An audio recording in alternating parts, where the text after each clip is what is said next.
একটা metre output voltage show করবে এই মিটারে, আর এই মিটারে শো করবে হচ্ছে আমার TL43 রেফারেন্স পিনের ভোল্টেজ, আর এই মিটারে শো করবে হলো পিন ভোল্টেজ, মানে ভোল্ট কন্ট্রোল যে করি আমরা সেই পিনের ভোল্টেজটা শো করবে করেছি। মানে ডায়াগনস্টিক করার পরে সলভ করে আমরা যখন খাতাতে তখন এরকমভাবে লিখছি। আমরা এরকম এখানে লেখা রয়েছে আই সেন্স না পেলে কি হয়, আমরা এরকমভাবে লিখছি। তো ফাইনালি আজকে আমরা এমন একটা এক্সপেরিমেন্ট করতে চলেছি। এক্সপেরিমেন্ট বলতে আমরা যে চার্জারগুলো ঠিক করি বা রিপেয়ারিং করি বা যেগুলো ক্লাস চলে সেগুলো আমরা অ্যাকচুয়ালি লাইভ পারফরমেন্স বলতে গেলে আমরা নিজেরাই প্রবলেম ক্রিয়েট করি, আর ওই কী হচ্ছে না হচ্ছে। আর এটা হচ্ছে আমাদের সেই ইনজেক্টর, মানে ইনজেক্টরের মাধ্যমে আমরা ভোল্টেজটাকে ধীরে ধীরে ইনক্রিজ করি আর ধীরে ধীরে কমাই। তখন কমানো মানে ভোল্টেজ বাড়ালে আর ভোল্টেজ কমালে কিছু সেন্সিটিভ পিনে বা এখানে কিছু সিমটমস শো করবে, প্লাস আমরা 3টে মিটারের মাধ্যমে 3 জায়গার মানে ভোল্টেজ দেখতে পারবো। এখন আমরা করছি যে আউটপুট ভোল্টেজ হাই কেন হয় আর আউটপুট ভোল্টেজ লো কেন হয় সেটাকে এখন আমরা এক্সপেরিমেন্ট করছি। আর এই 3টে মিটারের মাধ্যমে আমরা সেই এক্সপেরিমেন্টটাকে দেখবো কোথায় ভোল্টেজ ইনক্রিজ হলে আউটপুট ভোল্টেজ হাই হচ্ছে আর কোথায় ভোল্টেজ ডাউন হলে আউটপুট ভোল্টেজ লো হচ্ছে, সেটাকে আমরা এখন দেখার চেষ্টা করবো। আর এটা হচ্ছে আমাদের ফুল টু রানিং চার্জার।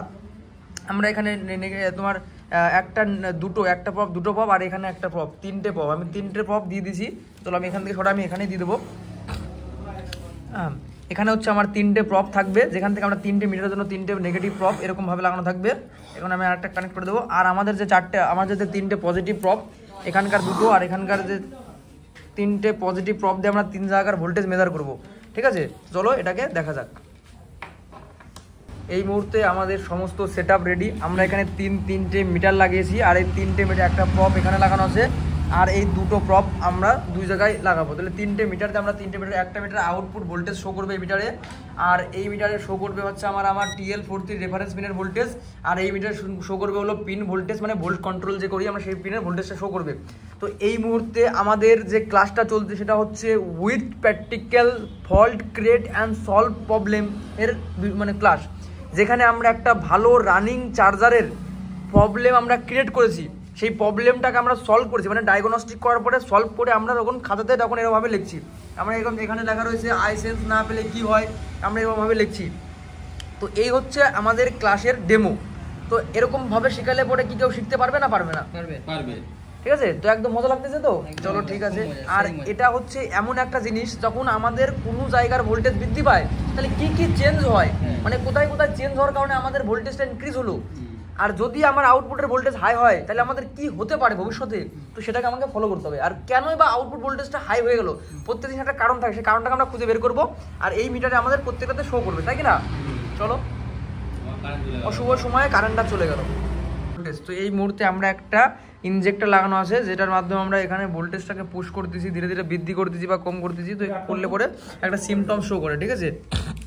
এবার আমরা এখানে 3টে মিটার লাগিয়েছি, সেই 3টে মিটার নেগেটিভ টার্মিনাল দিয়েছি, আর এই পজিটিভ টার্মিনাল থেকে আমরা এখন চেক করবো। সর্বপ্রথম আমি এখন লাইন দিয়ে দিলাম। লাইন দিয়ে দেওয়ার সঙ্গে সঙ্গে আমার এখানে কিন্তু ব্লিঙ্কিং শুরু হয়ে গেছে। ব্লিঙ্কিং শুরু হয়ে যাওয়ার পরে এবার আমাকে দেখতে হবে, এটা তো মিটারটা ধরো, এটা হ্যাঁ। এবার আমার আউটপুট ভোল্টেজ কত আসছে দেখো, আউটপুট ভোল্টেজ আমার আসছে কত, 87.3। মিটারটা খারাপ হয়ে গেল নাকি? আমার এখানে আউটপুট ভোল্টেজ বেরিয়েছে কত, 87। ধরো একজন এটা মিটার ধরে, এটা একজন মিটার ধরো, এটা একজন পজিটিভ সাপ্লাই, এটা ধরো,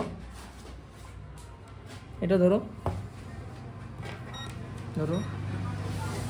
ওই মিটারটা মানে বয়স হয়ে গেছে, কোথায় দিলাম কোথায় ওটাই দিলাম।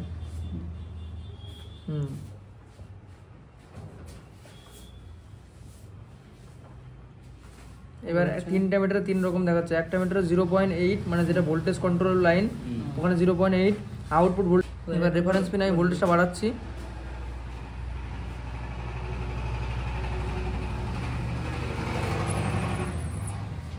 দেখো কি করে আওয়াজ করছে একটা।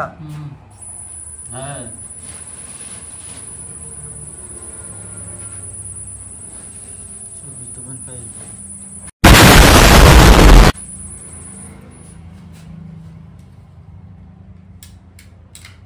এবার দেখো এই বর্তমানে আমার TL43 রেফারেন্স পিনে ভোল্টেজ কত আছে, 2.5। এবার 2 রেফারেন্স পিনে 2.5 হয়ে যাওয়ার কারণে আউটপুট ভোল্টেজ কত হয়ে গেছে, তাহলে আউটপুট ভোল্টেজ কমে গেছে। তাহলে এই 42 ভোল্টেজ থাকলে পরে তোমাদের যখন দেখবা যে আউটপুট ভোল্টেজ কমে গেছে বা অ্যাম্পিয়ার কমে গেছে, তখন তোমাকে কি করতে হবে, তখন TL43 রেফারেন্স পিনে ভোল্টেজ চেক করতে হবে। TL43 একটা প্রোগ্রামেবল জিনা ডায়োড। যদি ওই TL43 রেফারেন্স পিনে যদি ভোল্টেজটা যদি 2.5 হয়ে যায় তাহলে তখন কি করে আউটপুট ভোল্টেজটা অবশ্যই কমে যায়, ঠিক আছে। তোমরা এখন দেখতে আউটপুট ভোল্টেজ কি হয়েছে, কমে গেছে, ঠিক আছে। এবার যখন আমি 2.4 মানে 2. এখন 4.5 আছে দেখাচ্ছে কিন্তু 2.4, ঠিক আছে। দেখো আবার 2.5 হয়ে গেল, 4.5 হচ্ছে। তো যদি ভালো মিটার হতো তাহলে অ্যাকুরেট দেখাতো, ঠিক আছে। এবার যখন আমি এইটাকে যখন আমি কমাবো দেখো আমার আউটপুট ভোল্টেজ দেখো এবার বাড়তেছে শেষ হয়েছে।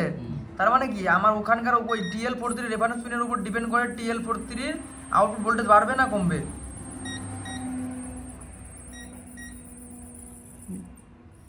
এটা ধরো তো কেউ, এটা ধরো তো আউটপুট ভোল্টেজ কত হয়ে গেছে এখন দেখো তো 87। আর TL43 রেফারেন্স পিনে ভোল্টেজ কত এখন এখানে ফলো করে যেখানে লেখা আছে TL41 রেফারেন্স পিনে ভোল্টেজ কত 0 আর TL43 রেফারেন্স পিনে ভোল্টেজ 0 এর কারণে আউটপুট ভোল্টেজ কত বের হচ্ছে 87 ভোল্টেজ। মানে আউটপুট 87 ভোল্টেজ আউটপুট যদি হয় তাহলে আমার মসফেট কাটবে না একদম সঙ্গে সঙ্গে কিন্তু মসফেটটা কেটে যাবে, তাই না।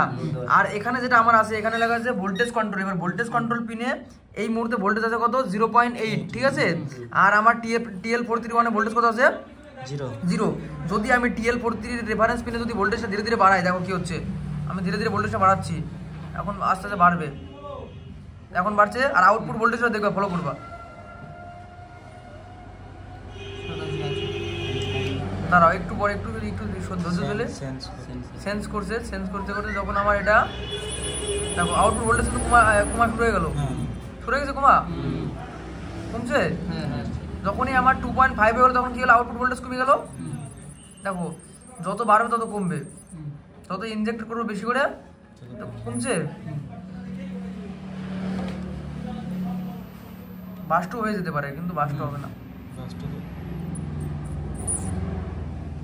তাহলে আউটপুট ভোল্টেজ কার উপর ডিপেন্ড করে, এই TL43 রেফারেন্স পিনের উপর ডিপেন্ড করে যে আমার আউটপুট ভোল্টেজ কত হয়ে যাবে বর্তমানে 32। তার মানে কি, তার মানে আমি রেফারেন্স পিনে দেখো এখন আমার আউটপুট ভোল্টেজ হাই হয়ে গেল। তার মানে এই TL43 রেফারেন্স পিনে যখন ভোল্টেজটা দেখো এখানে কোথাও ধরে রাখছে একটা আউটপুট ভোল্টেজ কোথায় ধরেছো, আউটপুট ভোল্টেজ ধরছে এই যে রিলের এই প্রান্তে, আর এখানে ধরা আছে তোমার রেফারেন্স পিনের মানে TL43 রেফারেন্স পিন। এবার TL43 রেফারেন্স পিনের উপর ডিপেন্ড করে সম্পূর্ণ আউটপুটটা কন্ট্রোল করা হয়। আর এটা হচ্ছে সেই আমার ইনজেক্টর যার মাধ্যমে আমি ভোল্টেজটাকে কি করতেছি কখনো কম করছি কখনো বাড়াচ্ছি। এবার যখন আমি এখানে যখন এটা বৃদ্ধি করি, যখন এটাকে যদি আমি বৃদ্ধি করি তাহলে কি হয়, তাহলে আউটপুট ভোল্টেজটা দেখো এটাকে যদি আমি ধীরে ধীরে মুচড়াই বাড়াই তাহলে আউটপুট ভোল্টেজটা দেখো কেমন করে আউটপুট ভোল্টেজ কমছে। তাহলে যখন তোমরা দেখতে পারবে যে আমার আউটপুট ভোল্টেজ কমে গেছে তখন তোমাদেরকে কোথায় হাত দিতে হবে, এই TL43 রেফারেন্স পিনে হাত দিতে হবে। আর আমরা কিভাবে করলাম, এটা সে একটা ইনজেক্টরের মাধ্যমে ভোল্টেজটাকে আমরা কম আর বেশি করে আমরা দেখলাম। যদি আমার TL43 রেফারেন্স পিনের ভোল্টেজ যদি কম থাকে তাহলে আউটপুট ভোল্টেজ বেশি বেরোবে, আর যদি TL43 রেফারেন্স পিনে 2.5 এর উপরে তোলে তাহলে আউটপুট ভোল্টেজ কমে যাবে। সেক্ষেত্রে কি দেখাবে, সেক্ষেত্রে 30 সেকেন্ডের ভিতর ফুল চার্জ শো করে দিবে। তো খালি এটা না, এরকম আরও সমস্ত কিছু কিন্তু আমরা কিন্তু ডিটেলসে কভার করলাম। কিন্তু এর আগে তোমাদেরকে দেখালাম যে আমার ডিসি সেন্সের ভোল্টেজটা বেশি হলে কী হয়, কম হলে কী হয়, অ্যাম্পের কন্ট্রোলে পিন কম হলে কী হয়, বেশি হলে কী হয়, সব কিছু দেখালাম। তো এই হচ্ছে এরকমভাবেই চলতে থাকবে ক্লাসগুলো, ঠিক আছে। দেখা হচ্ছে একটা পরের ভিডিওতে। এই হচ্ছিল আজকে আমাদের ছোট্ট একটা ডেমো অ্যান্ড 100% জেনুইন ক্লাস। তো দেখা হচ্ছে একটা পরের ভিডিওতে।